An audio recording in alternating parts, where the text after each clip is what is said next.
David Neal Cox. In November of 2021, a man on Mississippi's death row wrote to the state's highest court and asked it to stop protecting him. He wanted every appeal dropped. He described himself, in writing, as a guilty man worthy of death, and he asked the court not to stand in his way. What none of the people arranging his execution knew was that he was holding a second confession, and that he had already decided nobody would hear it until after he was gone. David Neal Cox was born on November 30th, 1970, and spent most of his life in northern Mississippi working as a truck driver. He married Kim Kirk Cox, and together they had 2 sons. Kim also had a daughter from an earlier relationship. In August of 2009, that child went to police and reported that Cox had abused her. He was charged, and in the spring of 2010, he was free on bond, waiting for those charges to reach a courtroom. Kim Kirk Cox was 40 years old. She had left the marriage and moved with her children into her sister's house in Sherman, a small town in Union County about 10 miles outside Tupelo. She was rebuilding a household from nothing while a criminal case crawled through the system. She had roughly 9 months. On the night of May 14th into the early hours of May 15th, 2010, Cox forced his way into that house. He shot Kim twice. Then he barricaded the doors with his wife, one of his sons, and the child inside, and for roughly 10 hours he refused to let anyone through them. Police negotiators worked the phone all night. Relatives were put on the line and asked him to let paramedics reach her. He would not. Kim Kirk Cox did not pass from the gunshots alone. She passed because for 10 hours nobody was permitted to treat her. During those same hours, the child in that house was subjected to abuse. Court filings described the conduct as deliberate, and prosecutors would later bring 3 separate felony counts arising from it. It happened while her mother was dying a few feet away. The standoff ended in the early morning when officers took Cox into custody. By then there was nothing left for the paramedics to do. Investigators had also been carrying his name for 3 years on something else. In July of 2007, Cox's sister-in-law, Felicia Cox, also 40, had vanished from Pontotoc County. Cox had been a suspect almost from the start. Without a body, there was nothing to charge him with. So what does a court do with a defendant who refuses to fight it? In September of 2012, Cox pleaded guilty to all 8 charges against him: 1 count of capital murder, 2 counts of kidnapping, 1 count of burglary, 1 count of firing into a dwelling, and 3 additional felony counts tied to the abuse of the child. He was sentenced to death on the capital count and to 185 years on everything else. Then he began writing letters. In a motion filed in November of 2018, he told the Mississippi Supreme Court that he sought in earnest to waive all of his appeals immediately, and that he stood on Mississippi's death row a guilty man worthy of death. He added that he had no wish to challenge the state any further. Mississippi took him at his word, but it took its time. A Union County judge examined him and found him competent to make that decision in February of 2021. The Mississippi Supreme Court cleared the way that October. A spokesperson for Governor Tate Reeves said the governor had reviewed the facts of the case and that there was no question Cox had done what he was convicted of doing. The Death Penalty Information Center noted at the time that Cox was at least the 150th person, since executions resumed in the United States in 1977, to drop his appeals and volunteer. Volunteers account for roughly 1 in every 10 American executions carried out in that period. On November 17, 2021, Cox was executed by lethal injection at the Mississippi State Penitentiary. He was pronounced dead at 12 minutes past 6 in the evening. the first person the state had executed in more than 9 years. He told his children that he loved them and that he had been a good man at one time, told them to read nothing but the King James Bible, and thanked the corrections commissioner for having been kind to him. The young woman who had been a child in that house during the standoff sat in the witness room and watched him die. 2 days later, his attorneys hand-delivered a letter and a hand-drawn map. In it, Cox confessed to taking the life of Felicia Cox in 2007, and he marked where he had left her. On December 5, 2021, using ground-penetrating radar supplied by Mississippi State University and cadaver dogs, investigators recovered remains on Cane Creek Road in Pontotoc County. As of late 2025, David Neal Cox is dead, and his case stands as the one that reopened Mississippi's execution chamber after a 9-year pause. Cox went to that chamber insisting on his own guilt and asking the state to hurry. Roughly 100 miles to the south, another man has spent more than 3 decades on the same row arguing the exact opposite, and the federal agency that supplied the science used to convict him has since told the courts that its own testimony was invalid. Willie Jerome Manning. 4 hours before he was scheduled to die, the Mississippi Supreme Court stopped it by a vote of 8-1. The stay did not come out of a defense filing or a last-minute discovery by his lawyers. It came because the United States Justice Department had written to Mississippi to say that the FBI testimony used to convict him had gone well past what the science could actually support. Willie Jerome Manning was born on June 12, 1968, and grew up in Oktibbeha County. Around Starkville, people knew him as Fly. He has been convicted at 2 separate trials for 2 unrelated double homicides, both from 1992. Those 2 cases have since gone in opposite directions. John Stephen Steckler was 19 years old. Pamela Tiffany Miller was 22. Both were students at Mississippi State University, and on the night of December 11, 1992, they left a party in Starkville together. Neither of them made it home. They were taken from the campus area, and both were found shot. Their car was recovered separately. The state's theory was that the crime had happened in the course of a robbery. The case that eventually reached the jury rested on 3 pillars. There was an FBI expert who compared hair fragments. There was ballistics testimony. And there was a jailhouse informant named Earl Jordan, who told authorities that Manning had talked about the crime while in custody. That 3rd pillar carried more weight than it looked like it did. Jailhouse informants testify in exchange for something, and Jordan's account was the closest thing the state had to a witness who could put Manning inside the crime rather than somewhere near it. So how much of a case can be withdrawn before the verdict it produced has to be looked at again. Manning was convicted in 1994 on 2 counts of capital murder committed during a robbery, and on November 8, 1994, he was sentenced to death. The prosecution was run out of the office of District Attorney Forrest Allgood. Manning is black. Both victims were white. The jury that convicted him was entirely white. Years later, Justice Leslie King, then the only black justice on the Mississippi Supreme Court, characterized the state's use of those hair fragments as a way of implicating Manning because he was a member of the African American race. On May 7, 2013, Manning was 4 hours from the death chamber when the stay came down, 8 votes to 1, with Justice Michael Randolph the lone dissenter. The Justice Department had disclosed that the hair and ballistics testimony given at his trial was flawed. In its letter, the department wrote that the analyst's trial testimony exceeded the limits of the science and was therefore invalid. That letter was not written for Manning alone.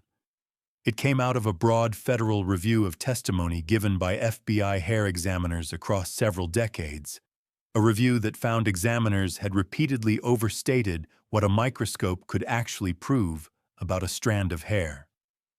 Trials all over the country were caught up in it. Manning's was one of them. Testing that followed did not settle anything.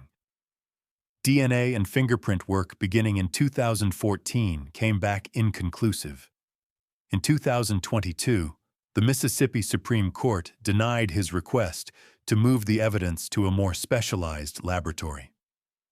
While that was happening, his other conviction collapsed completely. Manning had also been convicted in the deaths of Emmeline Jimerson and her daughter Alberta Jordan, two women whose lives were taken during a robbery at the Brookville Gardens Apartments in Starkville in 1992. The key witness recanted. The state was found to have withheld evidence favorable to the defense. Justice Randolph, the same justice who had dissented from the stay in the other case, wrote that the state had violated Manning's due process rights by failing to provide favorable material evidence. The charges were dropped, and on April 20th, 2015, Manning was listed as the 153rd person exonerated from death row in the United States. Put plainly, the same man was cleared in one double homicide and remains condemned in another. Both of them investigated in the same town, in the same year, by the same offices. His current legal team, which includes Chrissy Nobile, the director of Mississippi's Office of Capital Post-Conviction Counsel, argues that there are no fingerprints, no fibers, no DNA, and no other physical evidence tying him to the deaths of John Steckler and Tiffany Miller, and that what is left of the case is recanted testimony and discredited forensic science. Attorney General Lynn Fitch has characterized his filings as an attempt to delay a lawful execution. As of late 2025, Willie Jerome Manning is alive on death row at Parchman, where he has been for more than 30 years. The Attorney General is actively seeking an execution date for him. No date has been set. His conviction stands, and so do the questions raised by the Justice Department's own letter. Manning's file has been moving through the appellate courts for 3 decades without resolution. He is not the only man at Parchman whose case history is longer than the trial that produced it. One case on that unit took 3 separate juries before it produced a verdict that finally held. Roger Eric Thorson. Most capital cases go before a jury once. This one went before 3 of them, across 14 years and 3 different counties. The first attempt fell apart before it reached a verdict, because somebody broke into the motel room where the sequestered jurors were sleeping. Roger Eric Thorson lived on the Mississippi Gulf Coast in Harrison County and carried 1 prior conviction on his record for the sale of marijuana. In early 1987, he was engaged. By March of that year, he was not. Gloria McKinney was a young woman on the coast who had ended that engagement. On March 4th, 1987, she was at Edgewater Mall in Biloxi, running an ordinary afternoon errand. Thorson approached her outside the mall and asked her for a ride. She agreed. Once she was driving, he produced a knife and directed her off the highway and onto a dirt road. Court records established that she was assaulted before her life was taken. The pathologist who examined her, Dr. McGarry, determined the cause of death to be a gunshot wound to the head fired at close range. Afterward, Thorson buried the weapons in a vacant lot. His girlfriend at the time, Patricia Cook, later testified that he came back and washed his hands with bleach. Gloria McKinney was found on that dirt road. The weapons came out of the vacant lot where Thorson had put them, and once investigators had those, the case moved quickly. He was arrested 4 days later, on March 8, 1987. On June 3rd, he was indicted in the 2nd Judicial District of Harrison County on capital murder and felony kidnapping. Investigators also had something most prosecutors never get: a videotaped confession in which Thorson walked through what he had done on camera. On paper, that should have been the end of it. A confession, a weapon, a witness who watched him wash his hands. Instead, the case became one of the longest-running capital prosecutions in the history of the Mississippi Gulf Coast. So how does a case with a recorded confession take 14 years and 3 juries to reach a verdict that survives appeal? The first trial began in May of 1988. Jurors were sequestered in a motel, as they often are in capital cases, and someone broke into their room while the trial was still running. The judge declared a mistrial. Whatever had been built over those weeks was gone. The second trial was moved to Walthall County that September, and it produced a conviction and a death sentence. Then an appellate court reversed it, because of how the jury had been chosen. Under the rule set out in Batson against Kentucky, lawyers are not permitted to strike potential jurors on the basis of a protected characteristic, and if they do, the verdict that follows cannot stand. In Thorson's second trial, the court found a juror had been struck over religion. The conviction was vacated, and the case went back to the beginning a second time. The third trial opened on June 3, 2002, back in Harrison County, with Judge Jerry Terry presiding. 15 years had passed since the crime. Witnesses had aged, memories had drifted, and the state's strongest exhibit was still the videotape it had recorded in 1987. That third jury convicted him. On appeal, the court described the confession as damning, noting that Thorson had laid out on tape how Gloria McKinney's life had ended. Each of the 3 juries reached the same sentence: death by lethal injection. His direct appeal was affirmed on November 4, 2004. The United States Supreme Court declined to hear the case on October 3, 2005. Later petitions were denied in 2007 and again in 2011. Each denial left the sentence standing and left the case exactly where it was. The Mississippi Supreme Court has now issued 4 separate published opinions bearing Thorson's name. It also meant the same evidence being laid out in 3 different courtrooms, in 3 different counties, over 14 years. Mississippi carried out no executions at all between 2012 and 2021. When the state started again, it began with the cases where the appeals had run out or been waived by the condemned man himself. Thorson's had done neither. As of late 2025, Roger Eric Thorson is alive on death row at Parchman. He has been under a sentence of death in one form or another since 1988, which places him among the longest-held men in the unit. No execution date has been set. Public custody records confirm he remains at the penitentiary, though no significant new development in his case has been reported in recent years. Thorson's file grew because of procedure, jury selection, venue changes, the mechanics of a fair trial. The next man's file grew for a different reason entirely. He was convicted quickly, and in the 4 decades since, what Mississippi has never resolved is whether it can lawfully put him to death at all. James Billiot. On Thanksgiving Day of 1981, 3 members of a Hancock County family died inside their own home before dinner was served. The man convicted of it was sentenced to death the following year. More than 40 years later, he is still alive, and a federal judge has ruled that Mississippi cannot carry that sentence out. James Billiot lived with his family in the Leetown community, in the Pine Country near Picayune.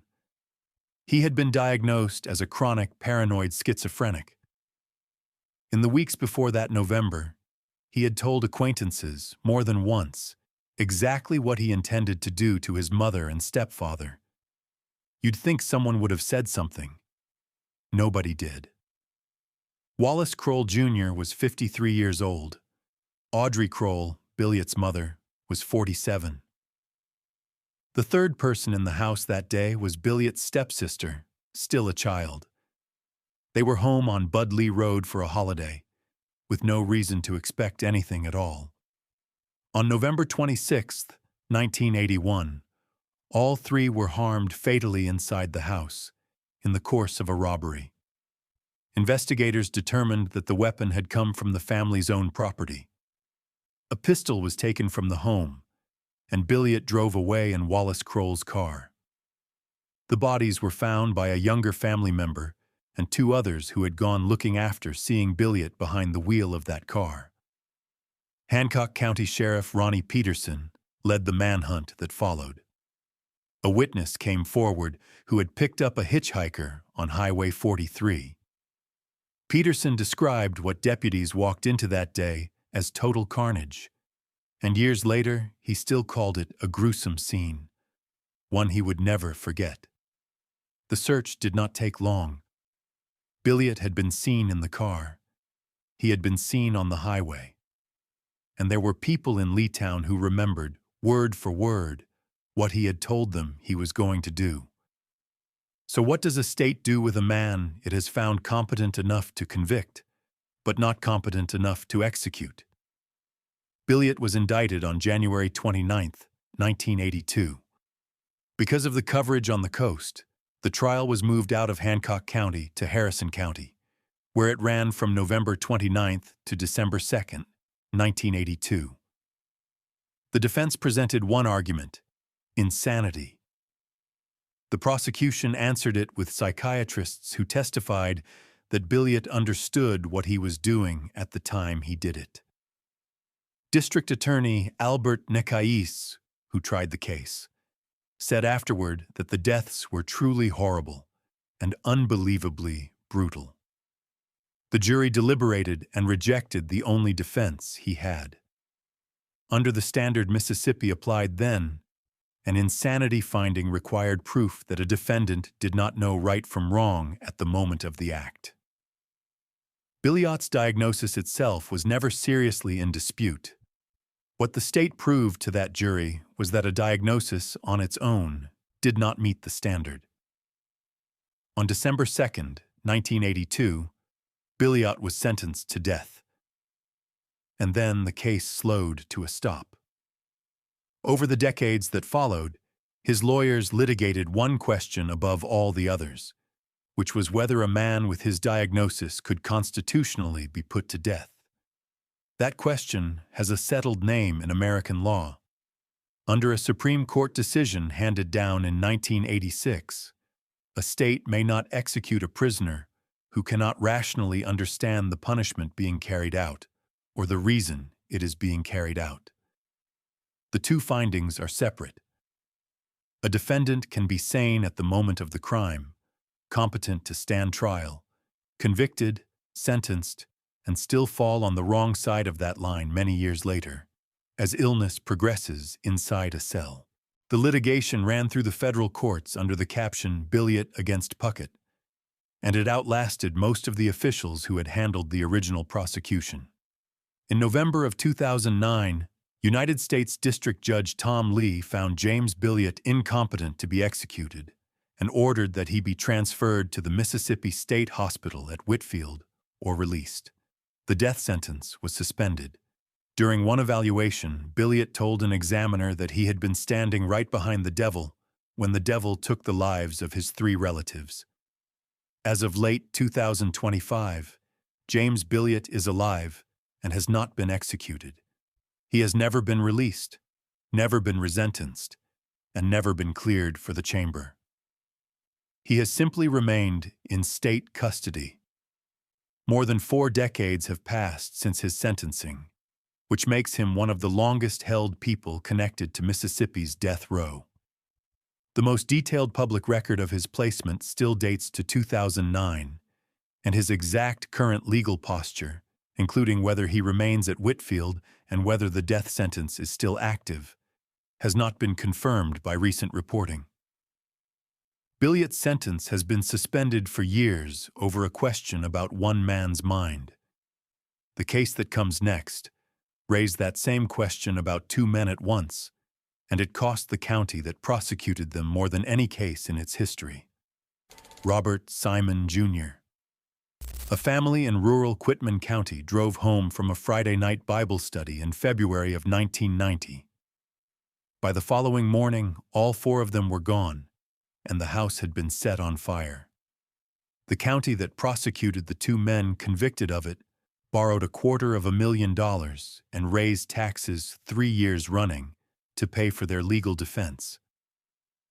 Robert Simon, Jr. was living between Memphis and Clarksdale at the time, and was married to a woman named Martha Simon. He did not act alone that night. His co-defendant was a man named Anthony Carr. Carl Webster Parker was 58 years old and had spent his life in the Delta. His wife, Bobby Jo Parker, was 45. They had 2 children at home with them. On the night of February 2nd, 1990, the four of them drove back from church to their house on Highway 322. Inside that house, the Parkers were tied up, robbed and harmed fatally, and the house was then set on fire. Carl and Bobby Jo Parker died of gunshot wounds. Their 2 children did not survive. Among the items taken were 2 wedding rings, one of them removed from Carl Parker's hand by force.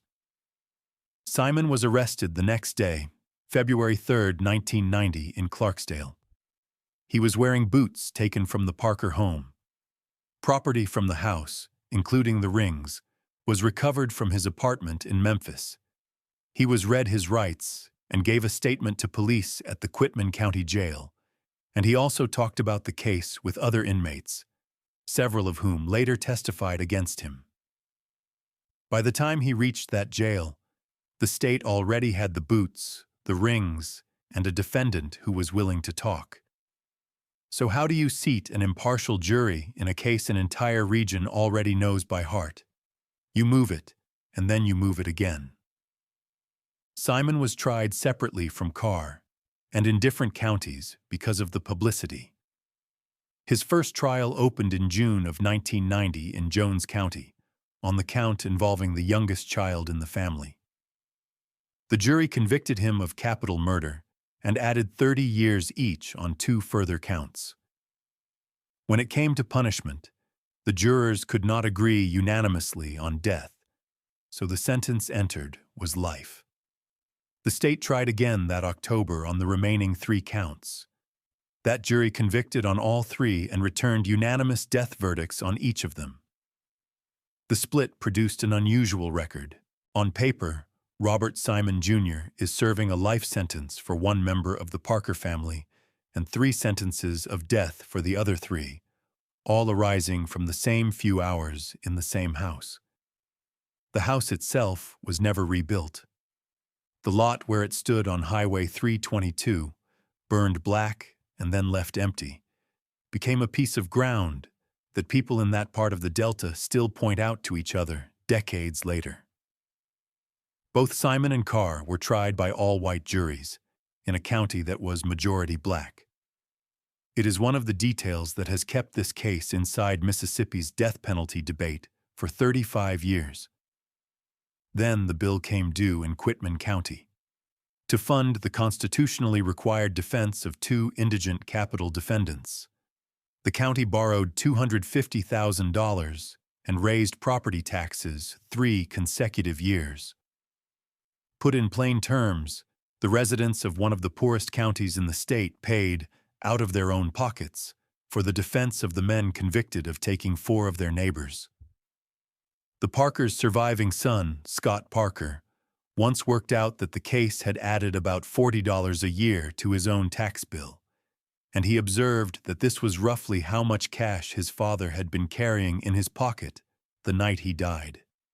Scott Parker spent years speaking publicly for his family. He died in September of 2021 at the age of 56 of complications from COVID. On May 24, 2011, Simon came within hours of execution. The Fifth Circuit Court of Appeals stayed it in order to evaluate a claim that a fall had left him with a brain injury and memory loss severe enough to make him incompetent. That claim was ultimately rejected. In the course of the litigation, the Fifth Circuit criticized Mississippi for refusing to allow doctors hired by the defense to examine him. As of late 2025, Robert Simon Jr. is alive on death row at Parchman, where he has been held for more than 30 years. Attorney General Lynn Fitch is seeking an execution date. His attorneys have a successive post-conviction petition pending that raises competency and intellectual disability. No date has been set. Mississippi has carried out 4 executions since resuming in 2021. Simon was not among them. Simon was one of 2 men inside the Parker house that night. The other was arrested on the same day, tried in a different county, and sentenced 4 separate times over. His case turned on a question the courts have argued about ever since, which is what he was actually capable of understanding. If you're liking this video and you're not subscribed yet, now's the time. We drop new cases every day. Subscribe so you don't miss the next one. Anthony Carr. He was convicted of the same 4 deaths in a different county in front of a different jury, and he was sentenced to die 4 separate times over. 35 years later, Mississippi has not carried out a single one of those sentences. The reason has very little to do with what happened inside the Parker house, and almost everything to do with one number written on a test result. Anthony Carr came out of the Clarksdale area, and by the time he reached a courtroom, his own attorneys were describing him in terms most defendants would never allow into a public filing. Those filings described a man who was barely literate, who had to be told when to bathe and when to tie his shoes. Testing placed his measured intelligence at 63. The crime is the one already laid out. 4 members of one family, one house off Highway 322, one night in February of 1990, and a fire set to cover what had been done. Carr was inside that house. His conviction on that point has never been seriously disturbed. He was arrested on February 3, 1990, the same day as his co-defendant. In the hours before that, people had seen him driving the family's red pickup truck. He had told Martha Simon that he had come into some money and that he had hidden the truck keys along a set of railroad tracks. She led the Coahoma County Sheriff, Andrew Thompson, Jr., to a dumpster where coveralls and work gloves had been thrown away. So where does the law draw its line between a man who cannot read and a man who cannot be held responsible? Carr was tried alone in Alcorn County Circuit Court, several hours north of where any of it happened. The trial ran 9 days, from September 10th to September 19th, 1990. The jury convicted him on all 4 counts of capital murder and unanimously recommended death on each one. Mississippi provides automatic review in capital cases, so the appeal began the moment the sentences were entered, and in a real sense, it has never stopped. Put the 2 files side by side, and you can see how much a courtroom can decide. In Jones County, a jury could not agree unanimously that Robert Simon should die for the youngest child in that family, so he received life for that count. In Alcorn County, a jury agreed 4 times in a row. Then, in 2002, the ground moved. The United States Supreme Court held in Atkins against Virginia that executing a person with intellectual disability violates the 8th Amendment. The decision did not define the condition. It did not set a number. It left the states to work out how the measuring would be done, and Mississippi's answer to that question is what Carr's lawyers have been litigating ever since. A claim like his is not decided by a test score on its own. Courts look at 3 things. They look at measured intellectual functioning. They look at adaptive functioning, which is a clinical way of asking whether a person can handle the ordinary demands of getting through a day. and they look at whether both conditions were present before the defendant reached adulthood, rather than appearing conveniently after a capital charge. Carr's lawyers put all three in front of the courts. The state brought its own experts to say otherwise, which is how nearly every one of these hearings goes. In 2013, a judge held a hearing devoted entirely to the claim. He found the question close and then denied relief. The Mississippi Supreme Court affirmed that ruling. One justice dissented, writing that the greater weight of the evidence showed Carr was intellectually disabled within the meaning of Atkins, and that the court was affirming a death sentence the federal Constitution did not permit. That dissent has never carried a majority. Carr and Simon were both tried by all-white juries in a county that was roughly 70% black. That fact, combined with the intellectual disability claim, has kept this case sitting in the middle of Mississippi's death penalty argument for 3.5 decades, quoted in law review articles and legislative hearings by people who have never set foot in Quitman County. In January of 2025, the Mississippi Supreme Court granted Carr a 90-day extension and held his case until the 16th of April that year, while related competency litigation moved through the federal courts. As of late 2025, Anthony Carr is alive on death row at Parchman, roughly 35 years after the Parker family was taken. What happened in his litigation after that April deadline has not been confirmed by available reporting. No execution date has been set. Unlike two of the other men in this unit, the Attorney General's office is not currently asking for one. Carr's attorneys have spent 35 years arguing that he cannot understand enough about his own sentence to be lawfully executed. The man whose case comes next understood every part of his, said so in open court, gave up his right to a jury trial, and asked the state of Mississippi to sentence him to death. Thomas Loudon, Jr. He had 18 years in the United States Marine Corps behind him, combat service in Desert Storm, a chest full of decorations, and a job convincing young people to enlist. When deputies found him on the side of a rural road in Itawamba County the following afternoon, he had cut words into his own chest. 2 of them. An apology.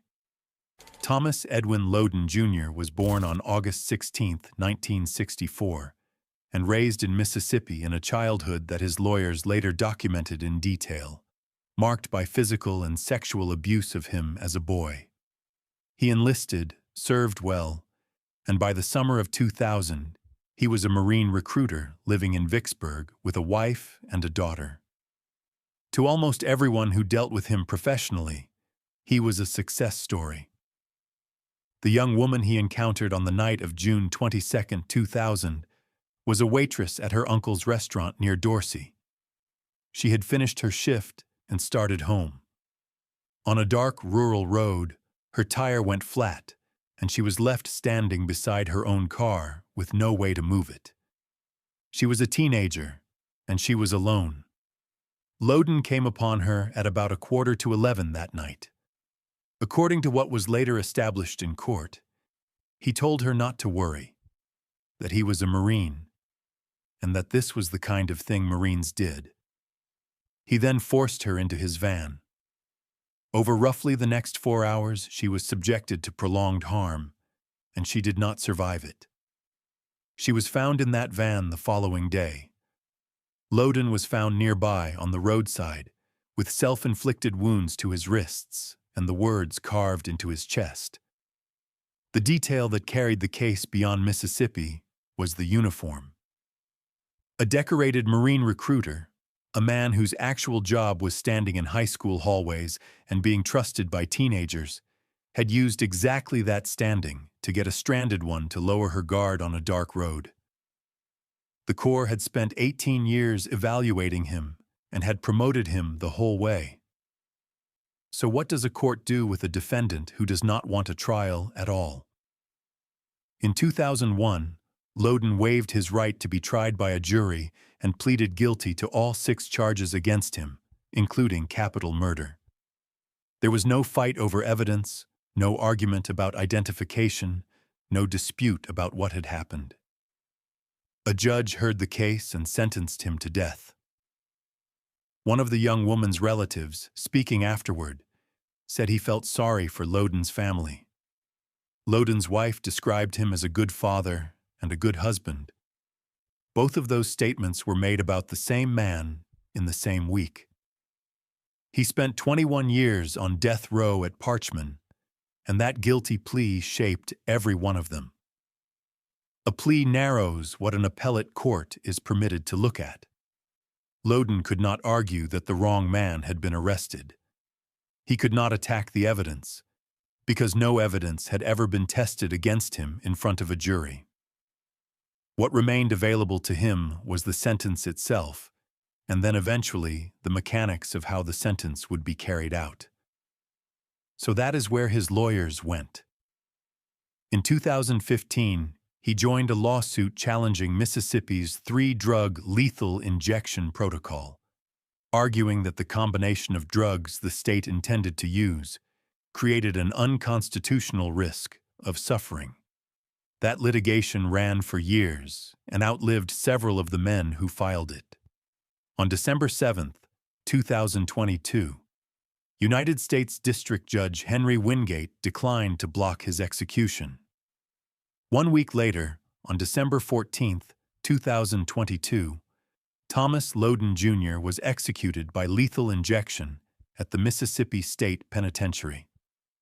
He was pronounced dead at 12 minutes past 6 in the evening by the Sunflower County coroner, Heather Burton. He was the second person Mississippi had executed in 10 years. Asked for a final statement, he told the family and anyone else he had hurt how deeply remorseful he was for everything he had done. He did not ask for anything. His last meal was fried pork chops, fried okra, a baked sweet potato, biscuits, peach cobbler with French vanilla ice cream, and sweet tea. The young woman's mother sat in the witness room and watched the sentence carried out. What Mississippi remembers about that case is not really the execution. More than 1,000 people came to the funeral, held at the high school she had been attending. In Fulton, people wore purple because that was her color, and they went on wearing it for years afterward on the anniversary. As of late 2025, Thomas Loudon Jr. is dead. His is one of 4 executions Mississippi has carried out since the state resumed them in 2021, and it remains the only one in that group where the condemned man had never contested his guilt for a single day. Loudon admitted everything and stopped fighting. Roughly 70 miles west of where he was arrested, another man convicted of capital murder in the same year has spent a quarter of a century saying the opposite, and the case against him has always rested on the memory of people who were somewhere else. Marlon Latod Howell. He was 61 years old, retired from the Postal Service, and he still got up before dawn to run a newspaper route through New Albany. Somebody flagged his car down on a residential street at 5 in the morning, and the man who walked up to his window did not want a paper. What the courts have argued about for the last 25 years is not what happened at that window, but whether the right man was ever identified as standing there. Marlon Latod Howell came from Union County, in the hill country of northeast Mississippi. He had one prior brush with the courts, a 1998 drug charge that he pleaded down to possession of marijuana. He was indicted alongside 2 other men, Curtis Lipsey and Adam Ray. Hugh David Purnell had worked for the United States Postal Service for most of his adult life and had retired from it. Rather than stop working, he took on the early morning delivery route for the regional daily paper out of Tupelo. He was a familiar car on those streets, at a familiar hour, for years. On the morning of May 15, 2000, He was running the route as usual. Shortly after 5 that morning, Purnell was flagged down. A man approached the driver's side of his car. There was a brief exchange, then a struggle, and during what prosecutors described as an attempted robbery, Purnell was shot through the heart. He did not survive. Nothing was taken. New Albany Police Chief David Grisham led the investigation. Ballistics linked the fatal round to a .380 caliber pistol recovered from behind a house that witnesses said they had watched Howell walk toward. One of the co-defendants, Adam Ray, said in Howell's presence that Marlin had shot somebody. Both co-defendants eventually testified against him. Co-defendant testimony carries a problem built into it. Lipsey and Ray had been charged in the same indictment. Both of them had an obvious interest in the state's attention settling on somebody other than themselves, and juries are told to weigh that. Though weighing it and discounting it are two different things, which left the eyewitness. A man named Rice told investigators he had seen the shooting, and he identified Howell as the person who did it. The case that reached the jury was built on that identification more than on anything else in the file. So how much weight can a capital conviction carry when it rests on the recollection of one man on a dark street before sunrise? The case moved fast by capital standards. Hugh Purnell died in May of 2000, and by the following March, a jury had convicted the man accused of it, and a judge had entered a sentence of death. Some of the cases already covered took a decade to reach that point. This one took 10 months. A Union County jury convicted Howell of capital murder, and judgment was entered on March 30, 2001. Judge Kenneth Coleman presided. The prosecution was led by District Attorney Jim Hood, who would later spend 16 years as the Attorney General of Mississippi. The sentence was death by lethal injection. Then the eyewitness wavered. Years after the trial, Rice gave a statement that raised questions about his own identification. Then he reversed himself again, stating that he was reaffirming his identification of Marlin Howell as the person who shot David Purnell. Both statements are in the record. A jury never heard either of them. The Mississippi Supreme Court affirmed the conviction on October 23, 2003. The case then took an unusual turn in Washington. The United States Supreme Court agreed to hear it, and then, in 2005, dismissed it as improvidently granted, which is the court's way of saying it should not have taken the case in the first place. The issue Howell wanted, decided had not been properly preserved in the state courts below, so the justices simply let the matter go without ruling on it. In 2008, a state post-conviction ruling granted him a partial evidentiary hearing on some of his claims. Relief was ultimately denied. Every petition since has failed. The prosecutor who tried him went on to serve 4 terms as Mississippi's Attorney General. The office Jim Hood once held is the same office now pressing the courts for execution dates in 2 of the cases already covered here. It has not asked for one in Howell's. As of late 2025, Marlin Latod Howell is alive on death row at Parchman, where he has been held for roughly 25 years. He continues to maintain that he did not shoot David Purnell. No execution date has been set. Custody records confirm he remains at the penitentiary, and his case continues to draw attention from people who study eyewitness identification and co-defendant testimony, which are 2 of the most common factors in wrongful conviction cases in this country. Howell's case is a single death on a quiet street, litigated for a quarter of a century over the question of who was standing there. The case that follows left no question about who was standing there at all. It was filmed. Willie Corey Godbolt. Over roughly 8 hours on a Memorial Day weekend in 2017, one man moved through 3 houses in Lincoln County, Mississippi. 8 people lost their lives, among them a sheriff's deputy who had responded to a domestic call and a child. When he was finally taken into custody at the roadside, a newspaper reporter was standing there filming, and he confessed to her on camera before he was even in the car.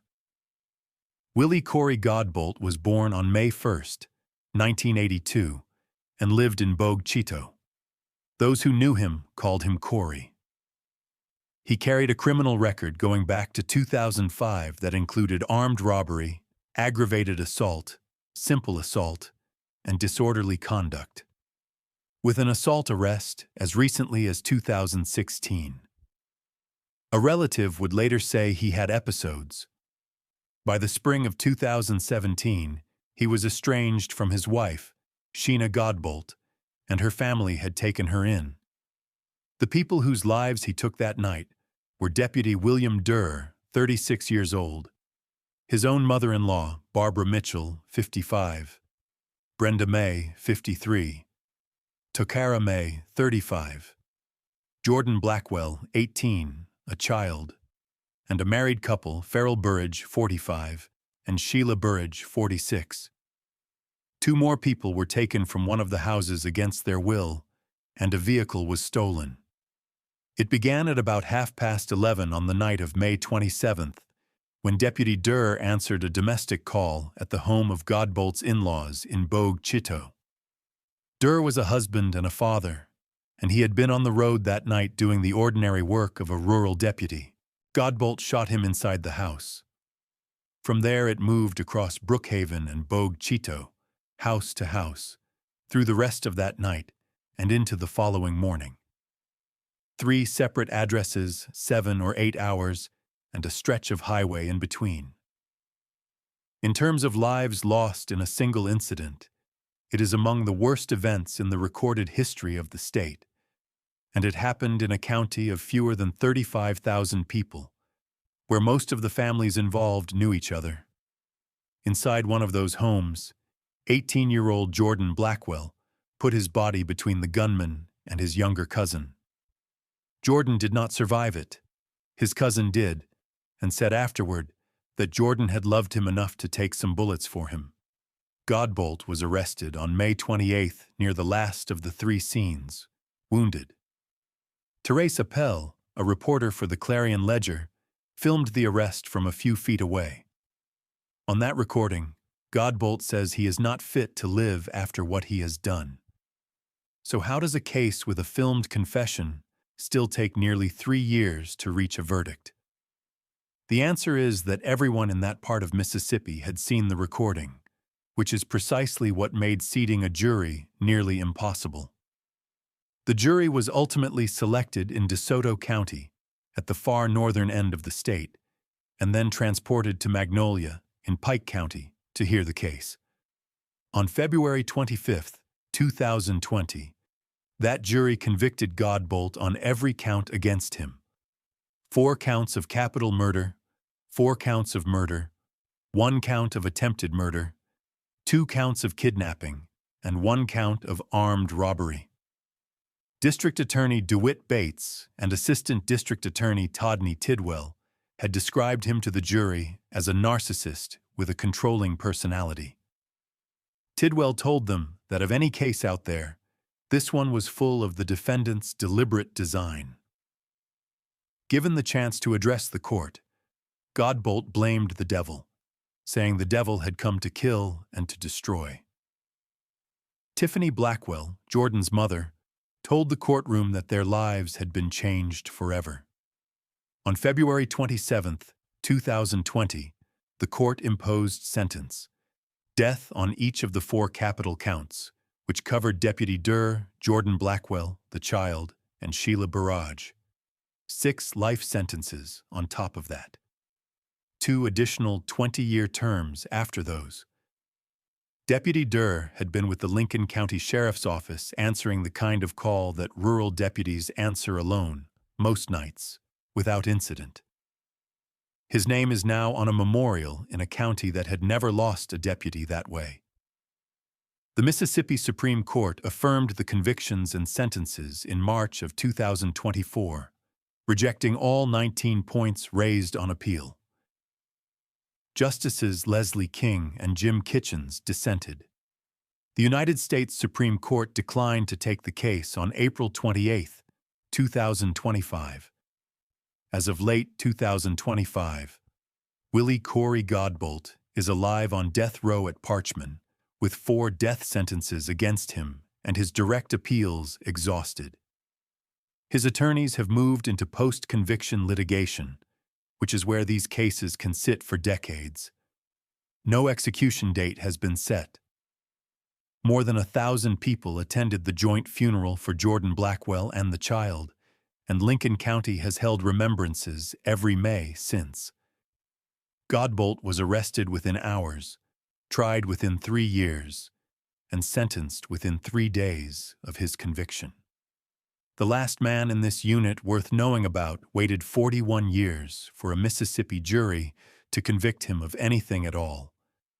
Edgar Ray Killen. 3 young men disappeared on a back road outside Philadelphia, Mississippi, in the summer of 1964. It took 44 days to find them, 3 years to bring a federal case that failed, and 41 years to convict the man who organized the whole thing. When the verdict finally came, it came on the anniversary to the day. And it was not a murder conviction. Edgar Ray Killen was born on January 10, 1925, in Philadelphia, in Neshoba County. He ran a sawmill and preached part-time at Baptist churches around the area, which is where the nickname preacher came from. He was also a Kleagle, which is the Ku Klux Klan's own word for an organizer and recruiter, and he held that position in his county. He remained an avowed segregationist until the day he died. James Chaney was 21 years old, a black Mississippian from Meridian who knew the back roads better than anyone else in the car. Andrew Goodman was 20, a college student from New York who had been in the state for roughly 1 day. Michael Schwerner, known to everyone as Mickey, was 24, also from New York, and had been organizing in Mississippi long enough that the Klan had already discussed him by name. On June 21, 1964, the 3 of them drove out to look at the burned remains of a black church near Philadelphia. A deputy stopped them on a traffic charge and held them in the county jail through the afternoon. He released them after dark. As they drove out of town, a group of Klansmen was waiting, and all 3 lives were taken on a dirt road that night. Their bodies were found 44 days later, buried in an earthen dam on a farm outside town, after an FBI search that turned over most of Neshoba County. The federal government could not charge them with taking a life, because that was a state crime, and Mississippi would not touch it. So the Justice Department charged conspiracy to violate civil rights instead. In 1967, 7 men were convicted under that theory. Killen was not one of them. His jury deadlocked after a single juror said she could not bring herself to convict a preacher. He went home and lived openly in Neshoba County for the next 38 years. So what does it actually take to try a case that is 4 decades old?